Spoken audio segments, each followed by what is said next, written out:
Welcome to the Sample Chapter Podcast, the show where authors read a sample chapter from one of their books. Here's your host, Jason A. Meiske. Readers and writers around the world, welcome to episode 93 of the Sample Chapter Podcast, the show where authors read a sample chapter from one of their books.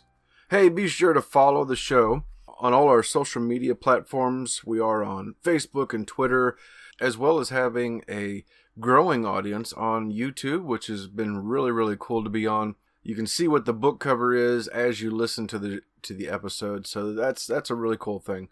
If you like the show and you like what we're doing here, leave us a star rating and a review wherever it is you listen to podcasts. Even more importantly than that, though, I ask that you share your favorite episodes. When you hear an author reading from a book that either you've already read before, or maybe you've since then become a fan of because you heard about the book here on the show, share that episode with friends. Tell people about it and say, hey, I heard about this author. Here's them reading a sample chapter from it. And share that with friends. Share the episodes with other people so that they can catch on and find new works. This is a non-genre specific show. So we're going to have authors of fantasy sci-fi like this week, dystopian, horror, poetry, chick lit a couple weeks ago. We've got all kinds of authors on here from week to week. You never know what it is. So when you find one that you like, share it with others. I also want to say thank you for the feedback. I got some great feedback here a week or two ago from some listeners who I'm humbled by their words where they said that they really enjoy hearing about my writing journey. This is going back now 92 episodes before this, so this is 93. And, all this, along the while, I've been talking about my own writing journey. I was 13 episodes in when I debuted my first book. And since then, I've been kind of giving you some information along the way as I write my second book and going into the next ones, and it's been a lot of fun. I'm hoping to have my next book out real soon. It's not a foot-dragging kind of thing. It's just making the time to make the kind of edits that I really want to do. As much as I want to just put it out there, I want to do as best as I can, because I didn't do that with my first book. I rushed it. I got the first round of edits. I got, as much as I could, and then I just pushed it out there. And anybody who's been listening to the show for a while knows about that. And it was a little bit embarrassing because there were some things in there that were just ridiculous. But that's the beauty of being an independent author, was I was able to go back in, make changes, fix a few things, even added a little bit to the ending and adjusted it. Believe me when I tell you, nobody else was harder on me than my wife. But she is my biggest fan, so that was the nice thing, was she was telling me, how much something needed to be fixed. So going into my next book, I don't want to make that same mistake. I don't want to just rush it and put it out there so that I've got that book done. I want it to be clean as possible and to have a good product when I put it out there. So hopefully it's going up in the next couple weeks, and I'll be sure and let you all know. But yeah, to all you listeners out there all over the world who've been sending me really nice messages, thank you so much. That's very kind of you. I appreciate that you are asking about me as well. Speaking of listeners around the world, it's been a lot of fun checking the map and the charts and seeing the downloads happening all over the world. I've talked about how Brazil and the Dominican Republic have been big ones. Spain, all of you out there in Spain that listen to the show, you've been incredible, downloading as much as you do. A few new places popped up recently: Italy, Ireland, and the Netherlands. Just so many, too many really for me to mention. But thank you, everybody around the world. I really appreciate that you are finding a lot of worth, and hopefully you're finding a new author that you enjoy because of this show. As I said before, follow us on social media and then comment that you're a fan of the show. Tell me where you're from. I would love to hear about it and hear about where you're from and what episodes you like best, and let me know about it. I really appreciate that. And as a sign of my appreciation, as you know, we have episode 100 coming up. It's going to be a very special episode. I, on top of finishing my book and making preparations for NaNoWriMo and then episodes and interviews and everything else, I'm also getting this prepared. I'm hoping to have details out here the first week of November. So you'll know where to go to sign up for the contest that I'm going to be having. We've got some wonderful giveaways, and it's just there's lots of steps to it. So I'm making sure that it works and that it's in a fair way to do it. So as soon as I have that information prepared, I will let it go. It will. I don't know exactly yet if it's going to be email based or social media or whatever. I'm thinking if it's going to work the way I think it's going to work, it should be across the board. So you can do any of those. You can do email or social media or whatever. But as soon as I have it nailed down, I will let you all know. And it's going to be a lot of fun. We're going to have a lot of really great things. And I'm really looking forward to it. And NaNoWriMo is almost here. Are you doing NaNoWriMo? Hey, if you are, look for me. Come on over to the Nano site, search for me. Let's be buddies. We can talk each other up and root each other on. You can find me on there under Jason A. Meiske, and that last name is Meuschke. I think if you just do Jason Meiske, I think that's enough, or just search Meiske. That should pull me up as well. But anyway, you'll know it's me because I have it in my bio about the show and such. So you'll know that's me. So yeah, send me a buddy request. I'll be happy to accept that and become your buddy, and we'll talk each other up throughout November. And we're gonna get some books written. We're gonna get some things done, and then I'll get you on the show. You can read from that book once it's published. As always, I want to thank our sponsors and friends of the show. Going to do it a little bit differently this week. Pop Goes the Culture, great friends of the show. They share all of our episodes. They've had a great run this summer with lots of things going on, and I know they're getting ready to take a little bit of a hiatus through the holidays again.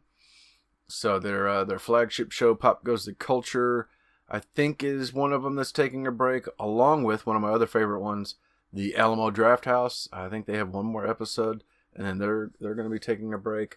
But you can find out about all that and more over at popgoestheculture.com. My buddies over at Back in Time podcast, though, they are not taking a break. They are just wild and crazy, and they keep doing lots of really fun Halloween episodes, going back to 80s horror movies right now. So check out that and more over at popgoestheculture.com, and you're gonna have yourself a lot of fun. I guarantee it. I also want to thank Scrivener. They've been a wonderful sponsor for the last little over 6 months, and we've just signed up for another 6 months. So yeah, that coupon code CHAPTER is going to save you 20% off your, the regular version, the desktop version of it for your computer. It's not the app, and it's not the educational one or the educator's license. So this is the regular license. This is the one I use though, and it's fantastic. So make sure you go in there and use that. You're going to hear an advertisement from them here in just a moment. But this is a great product, and I'm so thrilled to have them on board for at least another 6 months. I'm going to see. I'm definitely going to see if I can hang on to them for the foreseeable future, and we'll see what happens. But I love this software. I actually spent some time the other day pulling up YouTube videos and fixing my current work in progress, fixing chapters and fixing things, because you can easily go in there and do all that. You can just make adjustments, and all of a sudden, boom, all your chapters have been fixed, because I found out I was doing some of them wrong. I didn't have to do the chapters in a way that I was doing them, and it suddenly became a cakewalk. But that's the beauty of Scrivener, is that you can do what I did, which was download it and then just get going. Just open a file, label it with what you think your title is going to be, and then, hey, how do I start a chapter? Oh, okay, there we go. And then you just start going. That's what I did. But you can also spend some time with the tutorials and learn how to use it ahead of time if you want to make that kind of time. I didn't. I downloaded this right before NaNoWriMo like a year or two ago and just dove in. But it works. And as you know, I'm a huge fan of the software. But I am really thrilled to be learning some of the tips and tricks that go along with it and how to use it properly. And of course, I want to thank my longtime sponsor, been with us from the beginning, U-Stor-All, self-storage facility out of Warrensburg, Missouri. If you are looking for self-storage, don't look any further than U-Stor-All. You know what? I mean, maybe they might disagree with me, but go ahead and search the other places. I guarantee you're going to come back to U-Stor-All, because when it comes to security, when it comes to climate control, when it comes to customer service, they are number one. You will not beat what they have to offer. The climate control is a true climate control in that it has heating, cooling, and dehumidification. Security like you wouldn't believe. So much of their places is run on solar power. Check them out online at U-Store-All.net, spelled the letter U, STORALL.net. Well, our guest this week, award-winning fantasy sci-fi author, Jenna Greene. Oh my gosh, she was fantastic. We had a real fun chat about her writing and creating relatable characters. We also talked about her dystopian novel, Reborn, which is now an award-winning novel. And this is also the book she's going to read from today. I did kind of put her on the spot when I started talking to her and asked her questions about book 2 that's going to be coming up here real soon in the next couple months. And put her on the spot just a little bit. But she handled it like the pro that she is, and found ways to talk about the book without any spoilers, and that was awesome. But what was really cool too is that not only is she a talented and award-winning author, she's also a teacher of young minds, and she also does this really cool thing where she's a dragon rider, boat racing, where it's let me see if I remember correctly from the interview. She actually they're in Canada. They have real dragons, and they capture them for these races, and don't worry, no harm comes to the dragons. But they ride them on this. They have these drums, and they're beating the drums. The dragons really enjoy that, and they race them across this lake to see who they can get across, if they can get across it within a certain amount of time. And she's got her dragon. They can get 500 meters in about 2 minutes. That's like 5 football fields. It's more than 5 football fields, and it's really incredible. And I thought it was a really nice touch that that they let the dragons go afterwards. And what's that? What? Oh, all right. I'm a little off on that. So, you know what? I'm gonna just get us on over to the interview with Jenna Greene, and she can tell you a little bit about the dragon racing herself. It's a lot of fun, trust me. First, a word from our sponsor.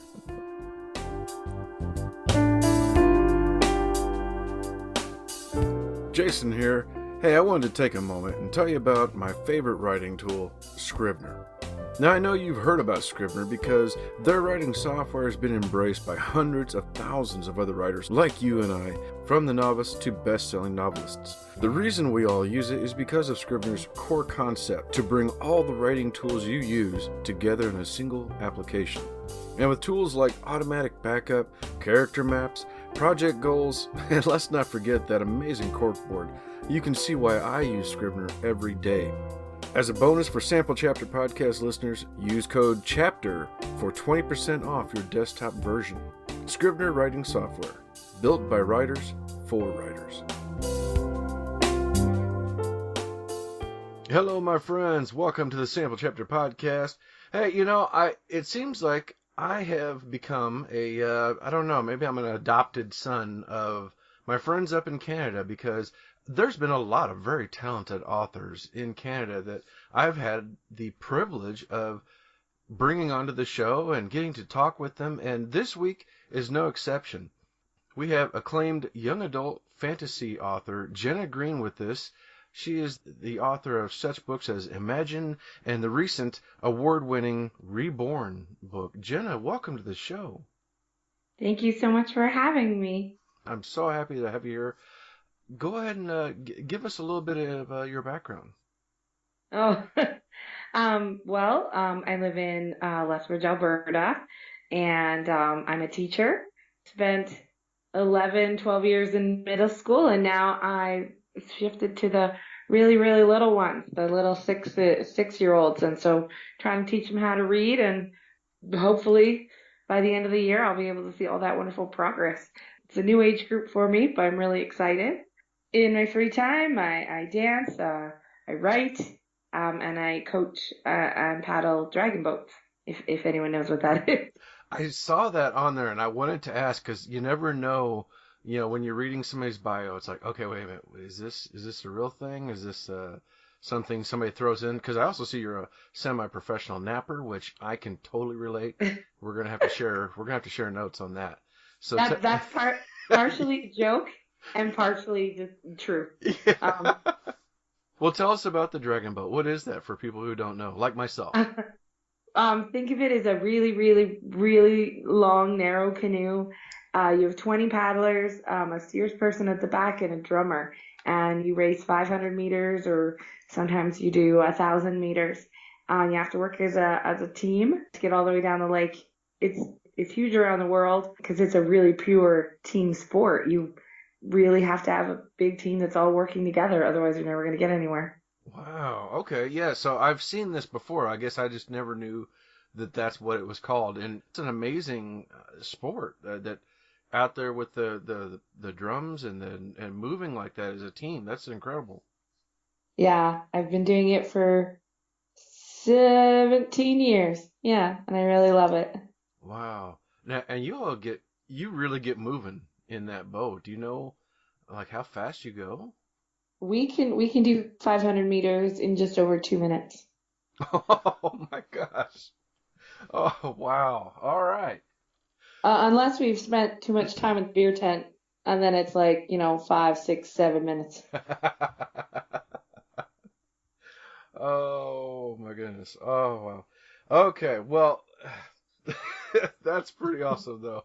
So when it comes to speed, does that correlate over to your writing as well? Because I know you've been writing for a few years, but you've already got 6 books out and your seventh is coming soon.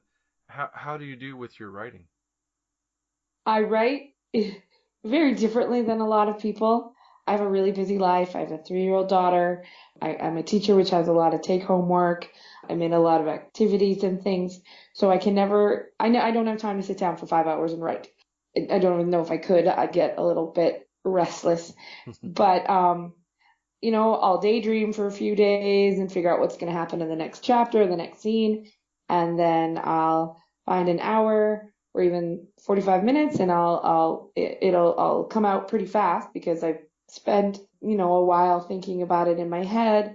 And then I can just kind of get it out.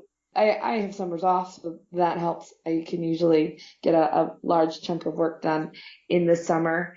And yeah, I've had a few books come out in the last few years, but things just kind of clicked. A lot of these books I'd written maybe 5, 10 years ago, and then except for this recent one, Reborn, they'd been kind of sitting around, and then just things kind of got in motion, found some publishers, and everything just kind of went really fast after that. And then that motivated me to work harder and find more time. More ideas came, and then everything just kind of snowballed in a good way. Wow. Well, it sounds like you captured that lightning in the bottle and figured out what your momentum was, and then just held on to it and figured out your rhythm right away and what works for you. And I totally get what you're saying. I finished my first book with 2 jobs and doing this show at the same time, and just like we were talking before the show, I would have to get up early in the morning, and that's when I would do my writing and editing and getting things done, and then any kind of free time in between when I wasn't with the family. It's just that commitment, and it sounds like it's something you know a lot about. Yeah, I edited a book with a newborn in my arms. I had to go over chapters again the next day if I was really tired, but you do what you have to do. Absolutely. And one of the things that's a common theme across all your books, everything I've looked up, everything I've read about, is the authenticity of the characters, the totally relatableness that each of them are. And I saw where you do a lot of drawing from real life. So how do you come up with these characters? I think I accept that I'm a flawed individual, so that allows me to make characters that have a lot of good things about them, but they are not perfect. And then trying to find unique ways in which they're not perfect. Lexel, the character in my most recent book, Reborn, she gets called docile. She gets called that she's just too accepting. And that's not normally a character flaw you see in a lot of characters. They're maybe too hot-tempered, or they're reckless, or they're accident prone or something. And just this idea that someone is a bit too cautious. It could be, in a lot of situations, an advantage, but in the situation that she's in, it's not a great advantage, and it's something that she has to face in order to protect a child younger than herself. It's something she's going to have to overcome, and try to be more brave, try to be less accepting of the status quo in order to make some changes. So I try to just think of characters in a unique way. Being around kids a lot is really helpful because you see lots of different dynamics every minute of every day. Every character has some small part of me, at least in a little bit. And a few are inspired by people I know, not based on them, but inspired. In my Imagine series, I have a character named Kat, and I used to have roommates when I was in college, and their names were Kate and Kathy, and they were little spitfires. And back then, I was very, very shy, and I couldn't stand up for myself, and I kind of admired that they would all the time, which is a bit of a downside in that too. And so she has some character elements that were things that I admired in her. And then I have a character named Becky who's in my Imagine series too. And she is probably the character most closely associated with me. The little bit of a daydreamer, the optimist, a little bit naive, loves to read and things like that. So yeah, they come from all sorts of places, and I do my best to make them realistic and imperfect, but also they either are brave and strong or they become brave and strong. Oh, that's lovely. And it sounds like so many times authors will, and maybe it's the newbie authors, we want to give them all kinds of problems and the weight of the world on top of everything else, and it doesn't have to be that way. You got your main plot thing from the book, and then, by the way, yeah, I'm also dealing with this, bit of anxiety or something else that's just something simplistic that, yeah, the reader can relate to, and that sounds like something you've really gotten a knack for and done really well. Your fans have been just raving about it. And you get lots of characters where they come in and they already have 1,000 skills and they're really talented at things. I'm like, what about the rest of us? Yeah. Maybe have one whole talent or have talents that are more on the ordinary side. We're good public speakers or something. We can't all fire a bow and are expert swordsmen or women, and Mm-hmm. and yeah, more down to earth characters that are more thrown into these situations. Yeah. Yeah, I like that. And the character gets to grow in their skills and bring the reader along with them. There's a quote from somewhere that just popped into my head. I can't remember where it's from, but it's like, some people are born, I think it's heroes, it might be leaders. Some people are born heroes, some people become heroes, and some have it thrust upon them. And so that connects a lot. Oh, yeah. That's not the whole quote, but it's somewhere like that. Oh, I love that. That's one of the great perks of getting to talk to authors every week, because I hear such great information and quotes, and whether it's theirs or not, it's a lot of times there's quotes that I hadn't heard myself, and that's just another Well, whether one. it's accurate or not. Yes. We are authors. We like to kind of expand a little bit. We give the truth scope. There you go. Long as it sounds relatable. So yeah.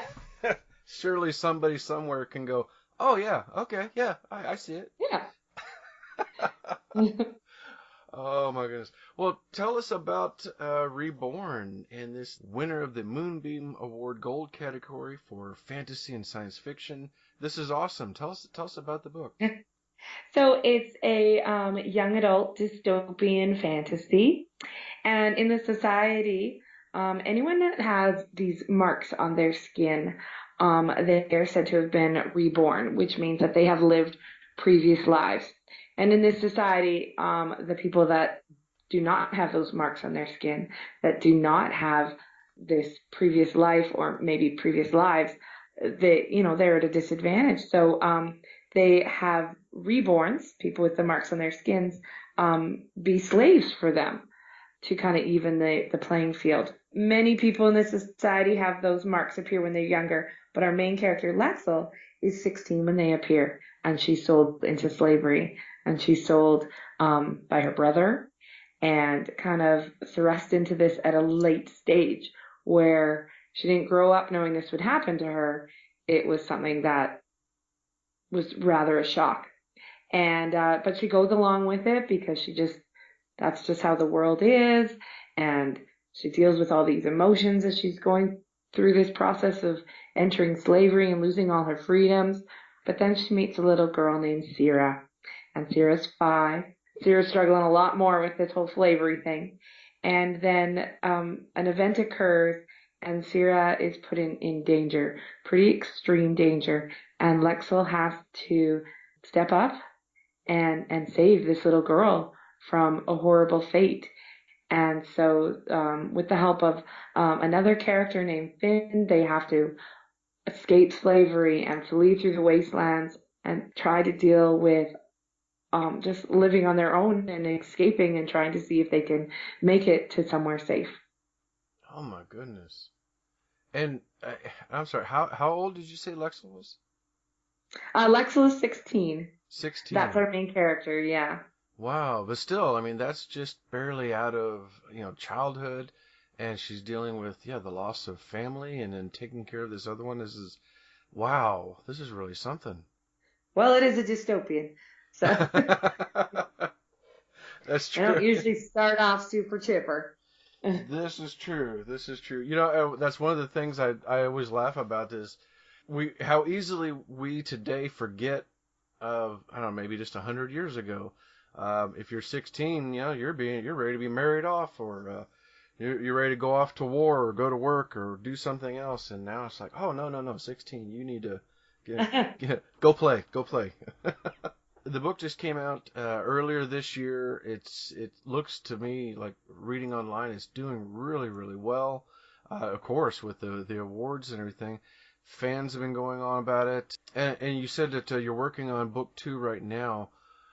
Is there anything you can tell us about the second book without there being any spoilers? Well, I can't tell you if we're making to safety in book 1.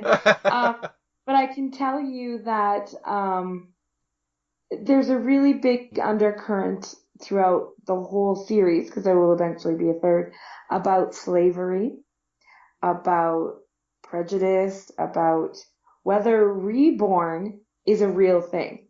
Is it, yes, you have had previous lives and you have connections to the past, or it's just something made up to make a bunch of people be slaves.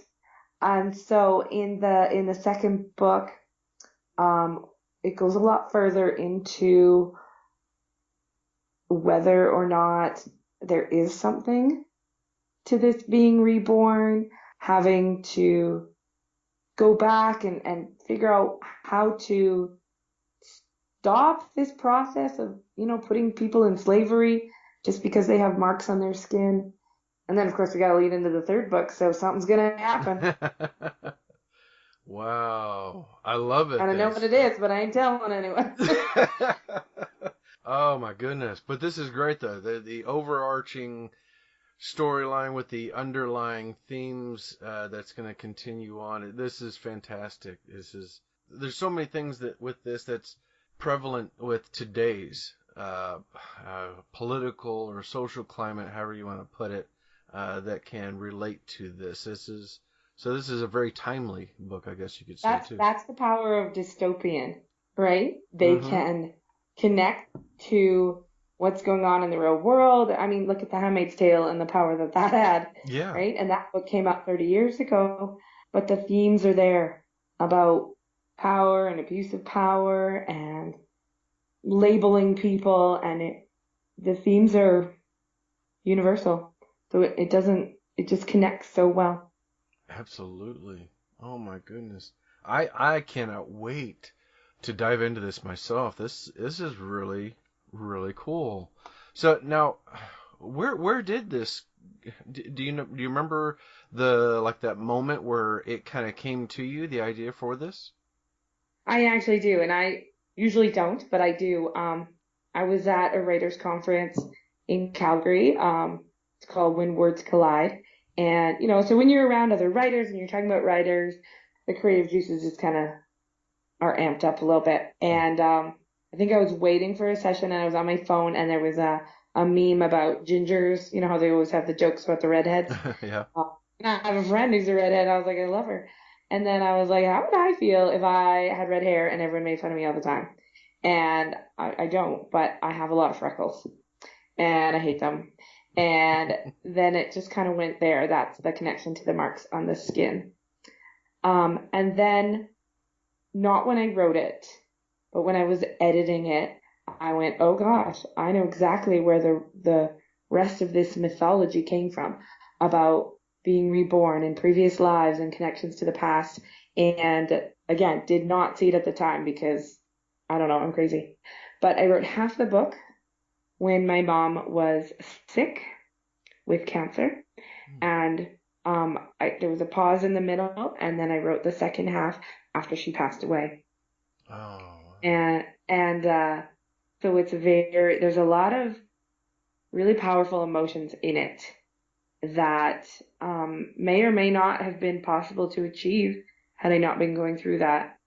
And during it, I was just writing this story, and later I was like, yeah, it makes a lot of sense, all these connections.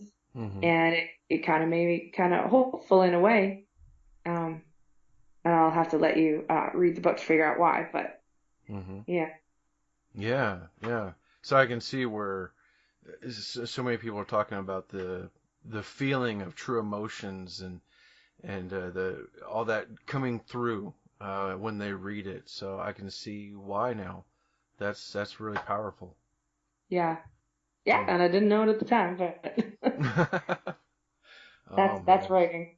Yeah. Yeah. It's the writing's always there for us. It's very therapeutic. Man, this has been amazing, and like I said, I can't wait to dive into it. I'm so happy to have gotten a copy of this. So I will definitely it's on my to be read file, and I'm looking forward to diving into it. But even more so, I can't wait to hear this today, so that way I can get an even bigger sample for the listening audience and for myself as well.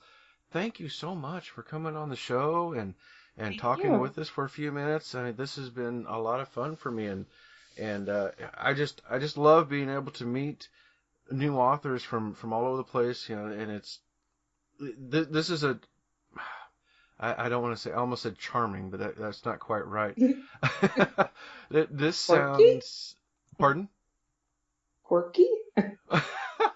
It sounds epic, is what Oh, I think. It sounds like an epic book that I can't wait to dive into, and one that I think I'm going to really enjoy. well, thank you. Well, where can people find you and follow you? Oh, well, the book's on Amazon, .ca and .com. You can also go to Foundations Books, which is my publisher. I'm pretty easy to find, on Instagram, Twitter, at J Greene Writes, website, jennagreene.ca, and Facebook as well. And, probably not on Tumblr anymore. No one ever posts anything there, so I've kind of stopped using that. But everything else, social media wise, I'm pretty easy to find. Just make sure you remember that it's green with an E on the end. There we go. Yeah. Well, I will make it even easier yet, everybody. you know the routine. We're going to have links in the show notes for all of this, so that way you can click those links and follow Jenna on all of her social media, and of course get on over to Amazon and pick up these. They are on paperback and Kindle, so they're available, ready for you. These are really incredible, and don't forget to leave a review. Always go back and leave a review. Well, Jenna, thank you so much for being on the show, and I'm looking forward to this. I can't wait to hear all about Lexel and this incredible world you have created. Thanks. All right, well, ladies and gentlemen, I give you Jenna Greene with Reborn. All right. So this is from chapter 4, and Lexel has just recently been sold into slavery, not adapting really well physically or mentally. So let's just see what happens. Feet dragging, Lexel made her way out of the line of trees and across the field toward the far fence. Stamping his foot, Miller glared as she approached the shed. You have to be the slowest worker I've ever been cursed with. The tall, broad-shouldered man sniffed as she drew near. His receding hairline made the memory marks on his forehead more pronounced. The ones on his neck were not quite as visible. Muscles protesting each movement, the scenery swirling, Lexel didn't reply. There was little to say in her defense anyway. All the other workers were finished for the day, as Miller had informed her the last time she dropped off a basket. The sun had long since set, adding to the difficulty of her task. Branches seemed to attack her out of nowhere. Scratches were collecting on her hands and wrists. On her walk over to the shed, she'd fallen twice. Though she detected a patch of mud on her chin, she hadn't bothered to wipe it off. Miller wrenched the basket from her and thrust a new one into her hand. One more to go. As he turned away, she heard his stomach growl. Realizing he was missing his own supper because of her, she offered, I'm sorry. A resounding smack accompanied the flat hand connecting with her cheek. Head snapping to the side, she reeled back a step as she cried out. Lightly pressing her fingers to the afflicted spot, she warily glanced back at Miller. Kicking at the basket that had fallen from her grasp, he glanced down and muttered, I'm done waiting for you. Fill your final basket and leave outside the shed. Then he removed his clipboard from a protruding nail lodged in a beam and marched away. Over his shoulder he mumbled, It'd best be there when I check in the morning. Swallowing past the lump in her throat, Lexel remained still until he faded from sight. Then she slumped to her knees, chin sinking against her chest. Neither moving nor thinking, drained of vigor, she sat. Only when she jerked to alertness did she realize she closed her eyes. The hovering moon and twinkling stars gave no indication of the passage of time. Hours could have passed, or mere minutes. A mental effort was required to force her body to move. Each command had to be planned, justified, and then vocalized. Bend knee, lean forward, brace, rise. On her feet she swayed. Extending her hands for balance, she waited until the vertigo passed. Eventually she was able to get all her body parts moving in sync. Moving back into the line of willow trees, she found a suitable one and hoisted herself into it, scrabbling up branch by branch. This was her slowest descent, as her body seemed to weigh 1,000 pounds. As she raised both arms above her head, the moonlight's glow caught them at just the right angle to allow her to see long lines of dried blood, small punctures from thorns and twigs and forming bruises. Incalculable hours passed, filled with repetitive movements and dull thoughts. When the world tilted, her head leaped into her throat. Reaching out to steady herself, she felt nothing beneath her hands for a horrible second before managing to curl her fingers around a narrow branch. Blinking, she stamped down nausea and kept her lips sealed until she felt stable again. Once her basket was full, she descended the tree, dropping to the ground in a heap. For the 100th time that day, the basket tipped, spilling all the leaves she'd gathered. Sighing, she kneeled and tidied the mess. As she straightened, her joints crackled, but she half curled her lips with the knowledge that she was finally done. Once she placed her basket by Miller's shed, she could find her bed and rest. Before she took 3 steps, she halted mid-stride, foot hovering in the air, and breath held. There were eyes ahead of her, beaming from a low bush, each a distinct color. They bore into her, practically penetrating her flesh. She held her breath. The eyes looked the same as those she'd encountered on the road to the plantation, the ones Don Fair had scared off. He'd mentioned something about needing her alive. How dangerous was the creature that the eyes belonged to? Aware of how alone she was, Lexel began to tremble. Everyone else on the plantation was most likely asleep. From where she was, it was doubtful anyone would even hear her scream. Still holding her breath, she took a step to the side. The glowing orbs shifted with her. Exhaling slowly, she took another few steps, making a wide arc around whatever creature lay in the bushes. When she felt it was safe to do so, she stopped circling and backed away, planting each foot down carefully and softly. One hand dangled at her side, the other held the basket out as if it was a weapon. The creature did not advance, just tilted its dark, formless head to follow her movements. A popping sound came from her right. Her head snapped to the side, dreading what she might see. What if there was a second creature? She saw nothing, though, and immediately returned her gaze to the eyes in the darkness. They were gone. Spinning around, Lexel bolted. Far from steady, she sprinted toward the nearest building in sight, which was the shed Miller had guarded all day. Leaves sprayed from her basket as she ran. Reaching the shed, she tugged at the handle. The door wouldn't budge. Pushing on the door didn't help. Putting her hip into the action, she tried to force her way inside, but couldn't manage it. The structure was barred tight. Dropping her basket, the contents spilling out, she whirled and raced again, ducking under low-hanging branches. Stumbling across rocks and kicking up a spray of dirt, she pumped her legs, adrenaline giving her renewed energy. When she came too close to a tree, she stumbled over a root and fell onto her hands, scraping them. Ignoring the pain, she righted herself and kept going, fleeing past the line of trees and the water barrel she'd used all day. Reaching the barracks, she raced past the kitchen to the next closest building. A jerk on the door told her it was locked, just like the shed. Slapping her palms against the rotting wood, she shouted, "Let me in!" Glancing behind her, she thought she saw a flash of light. Help! If there was anyone inside, they didn't stir. As her heart tripled its rate, she stumbled off the steps. Over her own panting, she thought she detected a low growl. At the next door, she used both fists, pounding until she feared her bones would shatter. At the next building, she received a response to her cries. "Go away," a voice mumbled. "Open the door," Lexel pleaded, slamming her fist against the wood again and again. "We can't. It's locked." "Unlock it." "It's locked from the outside." Stilling her hands, she leaned back. Then she saw the padlock. She reached forward and tugged to no avail. "Where's the key?" A new voice from inside said, "The guards have it." The first voice added, "We can't get out, and you can't get in." Despite their words, Lexel pulled on the lock again, then bashed her entire body against the door, hoping it might budge. It didn't. Where to go? What to do? She didn't feel safe outdoors, but there was no way to get indoors.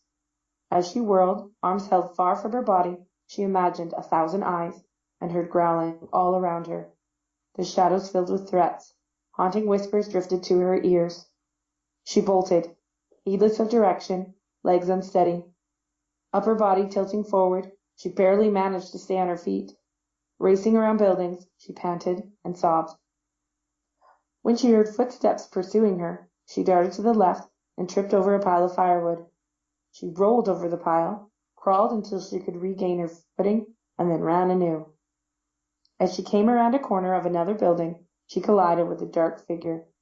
Tangling with it, she crashed to the ground. As she went down, her head struck something solid. Warm flesh wrapped around her, squeezing the air from her lungs. And that was Jenna Greene reading from her dystopian, award-winning novel, Reborn. Wow, that was amazing. I'm fortunate enough to have a copy of the book, so I was reading along with her and immediately had to go back and start reading the other chapters to get caught up, and I'm going to continue reading this. Don't forget to click the links in the show notes for Jenna and her books on Amazon. Don't forget to also click the links for our friends and sponsors alike. There's lots of great things in there. Also, don't forget to click subscribe so you don't miss out next week when we come back with a new author, a new book, and a new sample chapter. Hey, take care, everyone. Have yourself a wonderful Halloween if you're going out. Be safe, and I will see you again real soon.